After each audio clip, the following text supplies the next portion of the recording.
အားလုံးပဲမင်္ဂလာပါဗျ Rolling Record Channel မှာပြန်လည်ကြိုဆိုလိုက်ပါရဗျကျွန်တော်တို့အနေနဲ့ Trip in Myanmar ဆိုတဲ့ခေါင်းစဉ်အောက်ကနေပြီးတော့မြန်မာနိုင်ငံနဲ့ကျွန်တော်တို့သွားလာရောက်ရှိပြတဲ့နေရာဒေသမြင်ကွင်းတွေကိုပြန်လည်မျှဝေတာဖြစ်ပါတယ်အဲ့ဒီမှာဒီ episode 16ကတော့ညောင်ရွှေနဲ့ပတ်သက်တဲ့အကြောင်းအရာတွေကိုမျှဝေပေးနေတာဖြစ်ပြီးတော့ဒီ around ညောင်ရွှေရဲ့အပိုင်း9မှာကတော့ရွှေကြက်ဥကျောင်းရဲ့မြင်ကွင်းတွေပြီးတော့လို့ရှိရင်အေးဇက်ကရွာတစ်ခုရဲ့မြင်ကွင်းနဲ့တဘာဝဆန်တဲ့ပတ်ဝန်းကျင်နဲ့အင်းလေးရေတကွန်းအလှပတွေကိုတွေ့မြင်ရမယ့်အစီအစဉ်ဖြစ်ပါတယ်ဗျ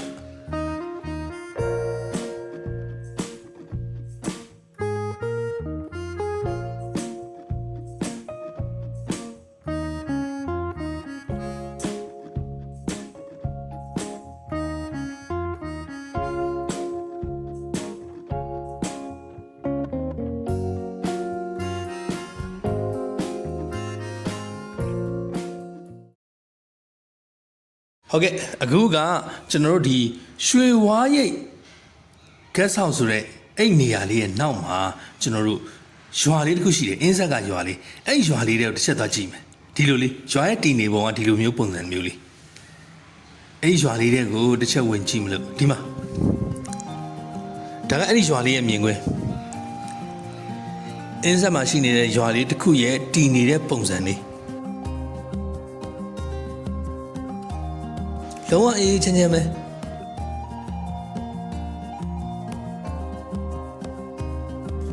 ဒါကပန်းမင်းနေ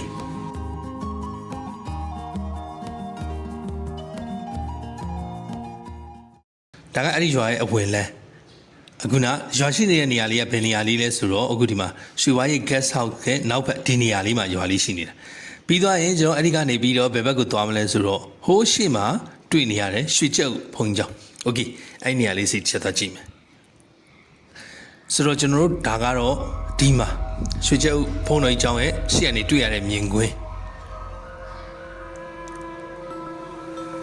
ကျောင်းရဲ့နာမည်ကထူးထူးခြားခြားလေးဖြစ်ပေမဲ့ကျွန်တော်တို့ဒီကျောင်းနဲ့ပတ်သက်တဲ့အချက်လက်ကြတော့ကျွန်တော်တို့ရှာဖွေလို့မတွေ့ရှိဘူးဖြစ်တာကြောင့်အဲ့ဒီချက်လက်ကိုတော့မမျှဝေနိုင်ဘူးဖြစ်နေပါတယ်ဗျအကယ်လို့များသိရှိတဲ့လူရှိရင်တော့ကျွန်တော်တို့ comment ကနေကိုညီမျှဝေပေးနိုင်ပါတယ်ဗျ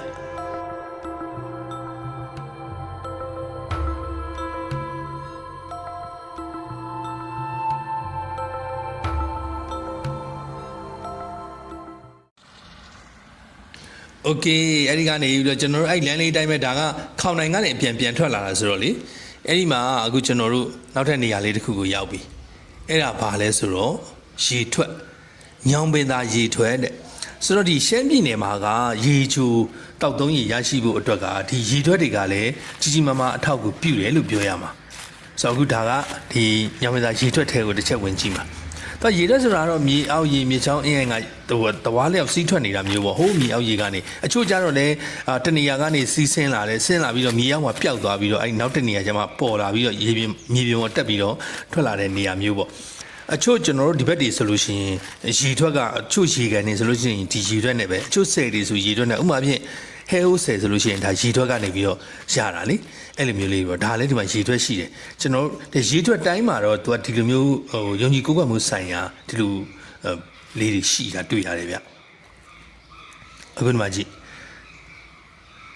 ဒီလိုနေရာလေးတွေဒါကတော့ဒီအင်းလေးကန်ရဲ့ရေထွက်တွေလို့ပြောရမှာထင်တယ်အင်းလေးကန်ရေရှည်တည်တံ့ဖို့အတွက်ဒီလိုရေထွက်တွေကလည်းအရေးပါတဲ့သဘောရှိတယ်ရေထွက်တွေရှိဖို့အတွက်ကတော့စိမ့်လန်းတဲ့သပင်ညီညွတ်တဲ့သဘာဝဒီလိုမျိုးတွေလိုအပ်တာပေါ့ဒါကအဲ့ဒီရေထွက်ကပတ်ဝန်းကျင်မှာတွေ့ရတဲ့မြင်ကွင်းလေးတွေဟုတ်ပြီအဲ့ကနေပြီးတော့ကျွန်တော်တို့အခုကအင်းလေးရေတကုံဘက်ကိုသွားမယ်အင်းလေးရေတကုံဘက်ကိုသွားမယ်ဆိုတော့အင်းလေးရေတကုံကပြည်ထောင်စုလမ်းမကြီးကနေလာလို့ရှိရင်သူက3.3 မိုင်ပဲရှိတယ်အချိန်အပြင်10မိနစ်လောက်ပဲရှိတယ်သူကဒီဟိုပေါ့ဘဝတန်နေရာတရားကိုကြော်ပြီးသွားလို့ရှိရင်အဲ့ဒီမှာတောင်လေးလုံးခွေးရှိတယ်အဲ့ထိတ်မှာခေါင်နိုင်အင်းလေးတို့ဆိုတဲ့လမ်းလေးရှိတယ်အဲ့လမ်းတိုင်းဝင်လာရုံဝင်လာရင်ဒီမှာအခုဒီလမ်းထိတ်လေးဒီမှာလမ်းထိပ်မှာဒီလိုမျိုးအင်းလေးရေတကွန်းဆိုတဲ့ဆိုင်းဘုတ်လေးတွေရှိတယ်ပြီးတော့ဒီမှာဒီလိုမျိုးတိကျရေးထားတယ်အဲ့လမ်းလေးအတိုင်းဝင်သွားရတာ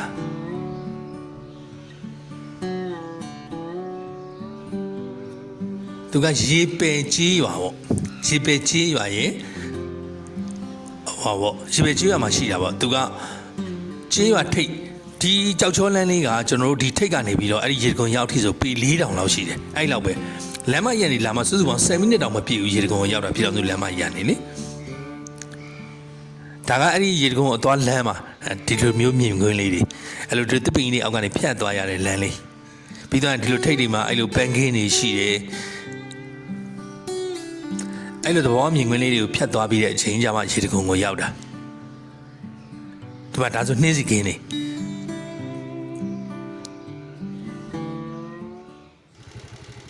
โอเคဒီမှာဆိုလို့ရှိရင်ဒါကအင်းလေးရေတကုံကိုရောက်ပြီဒါရေကုန်ထိတ်မှာဒီမှာဝင်ကြီးလေးပေးရတယ်ပြီးသွားလို့ရှိရင်အထဲဝင်ရုံဒီမှာအခုဆိုရင်ရေတန်လေးကြားနေရပြီ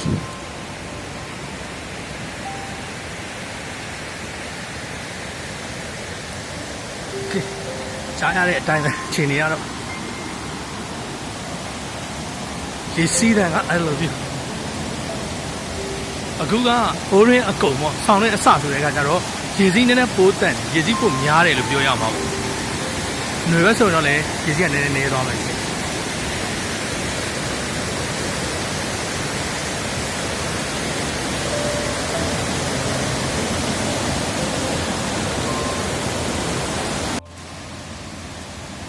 ီဘက်တရားတော့ကြည့်မယ်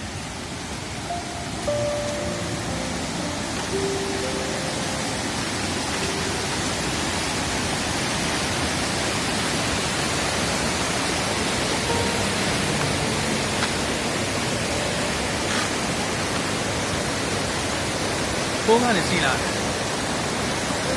ဒီလိုမျိုးလာ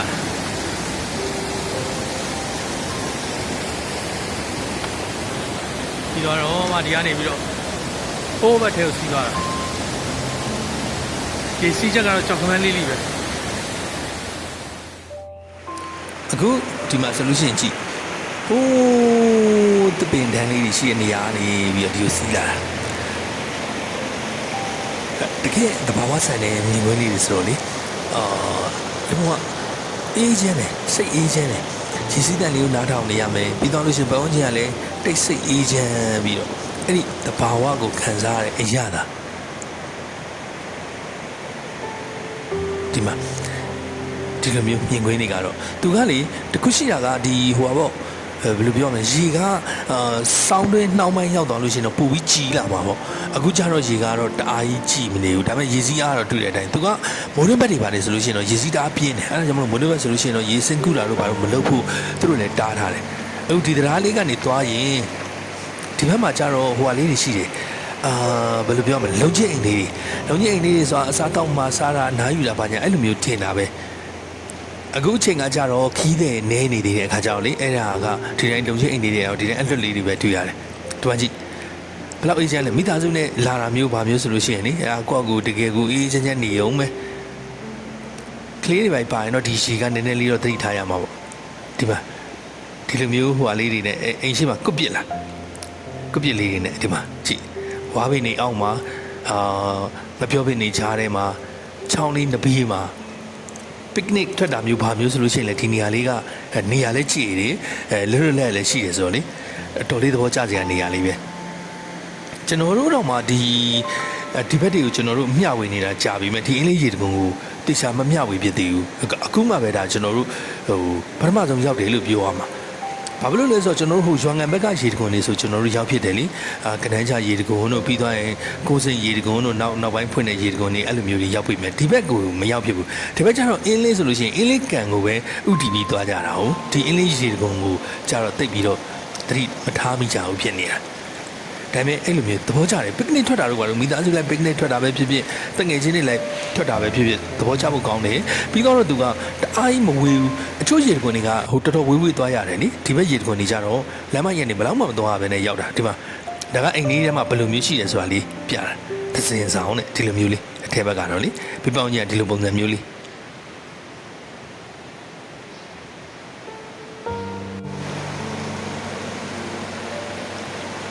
ဒီလိုတရားလေးနဲ့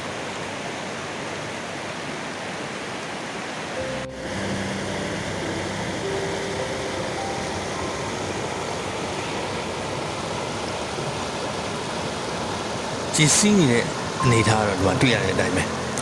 ဒါကတော့မိုးရင်းရေချမ်းနေရှိနေသေးတာဟုတ်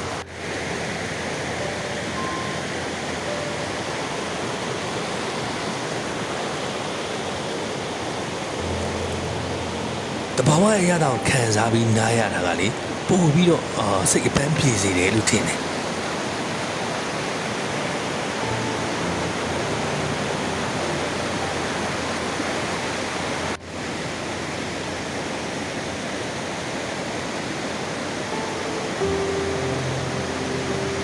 အကြောင်းကြောင့်ဒီဘက်ကိုမရောက်ဖြစ်သေးတဲ့သူတွေလည်းကျွန်တော်တို့နဲ့အခုအတူတူလိုက်ပြီးတော့ဒီရေတခွန်လေးရဲ့အရာတော်ခံစားကြတာပေါ့ဒါကကြတော့အခုနဲ့ရေတခွန်ကအောက်မှာသူကကြောင့်ဒီအပေါ်မှာပေါ့ချစ်သူများကျုံပေါ့အဲ့ဒီကနေပြီးတော့တွားရတဲ့လမ်းလေးတွားကြည့်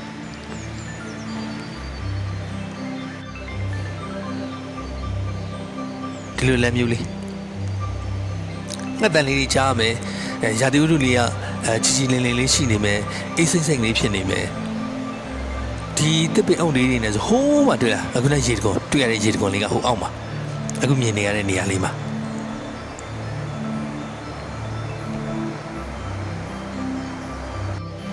ဒါကအခုနကတော့နောက်ဆုံးဝင်ခဲ့တဲ့ဟိုတဲအိမ်လေးနိအထဲမှာဘယ်လိုမျိုးလဲသစင်းဆောင်လားအဲ့ဒီဟာလေးကိုအပေါ်ကနေလှမ်းမြင်ရတဲ့မြင်ကွင်း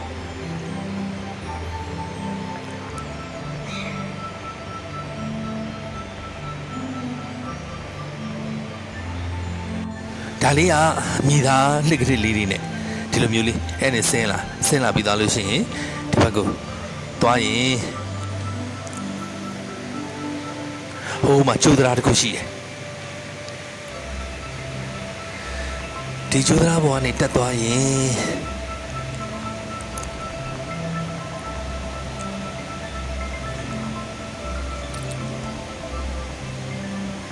ဒီမှာ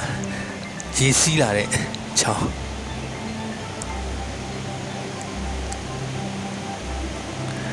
သူဒီရေကိုအေးရာကလေသူအကျယ်ကြီးပဲဆိုတော့အဲ့လိုလေလို့ပတ်လို့သွားလို့လာလို့ကောင်းတယ်နားလို့ကောင်းတယ်ပေါ့ဒီမှာကြည့်သူကရေကဘယ်လိုစီးနေတာလဲဆိုဒီကနေလာအဲ့လိုမျိုးလာပြီးတော့မှအခုဒီတရားအောက်ကနေပြီးတော့ဒီလိုဖြတ်ပြီးတော့မှဟိုဘက်ကိုစီးသွားတာ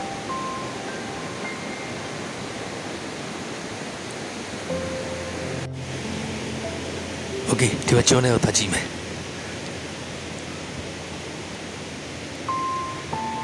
ဒီမှာကန့်သက်ချက်လေးတွေရေးထားလေးတွေရှိတယ်သတိပြုလိုက်နာပွဲရပါညာစသည်ဖြင့်ပေါ့အဲ့မျိုးလေး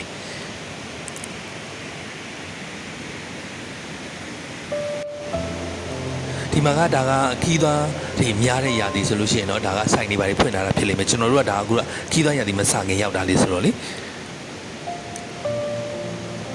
စောင်းနှောင်းပိုင်းမှာမှသူကစပြီးစီရအောင်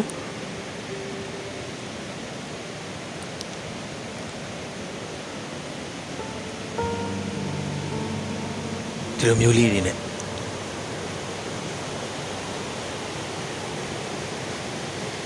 ဒီကုပ္ပလေးတွေရှိမယ်အဲ့ဒါတော့ဆိုင်ကကုပ္ပလေးတွေဖြစ်မယ်ဒီမှာရေကဒီလိုစီးနေတာ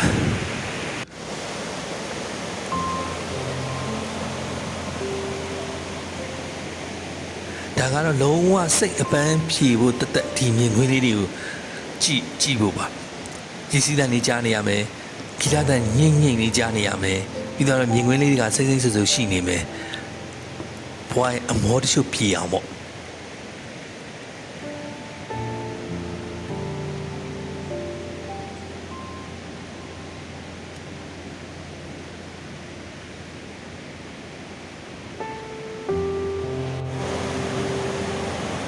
ီမှာကျတော့ဒီနေရာလေးကဓာတ်ပုံရိုက်လို့လည်းကောင်းတယ်ဓာတ်ပုံရိုက်ဖို့လည်းလုပ်ထားတဲ့နေရာလေးတရားအဆင့်ဆင့်လေးနေလေ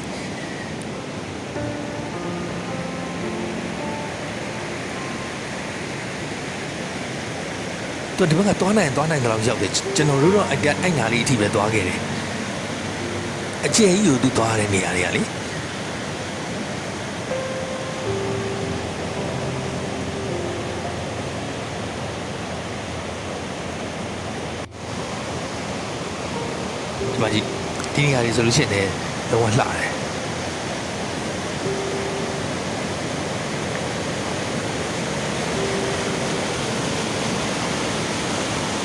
ခြေစီးရနေတော့မဟုတ်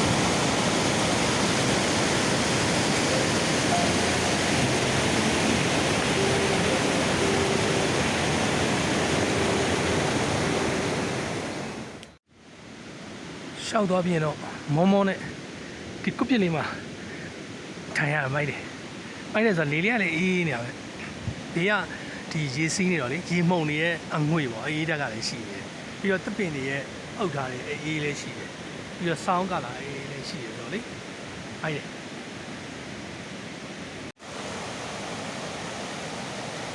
ဒီလိုຫນွယ်ချိုးတွေဒီလိုတွယ်နေတာလည်းမိုက်တယ်တဲ့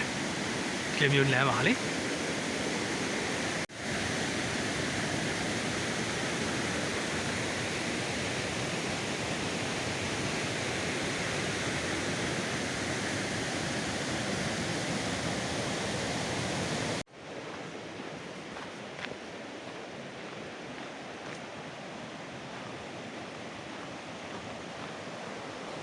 ဟုတ်ကဲ့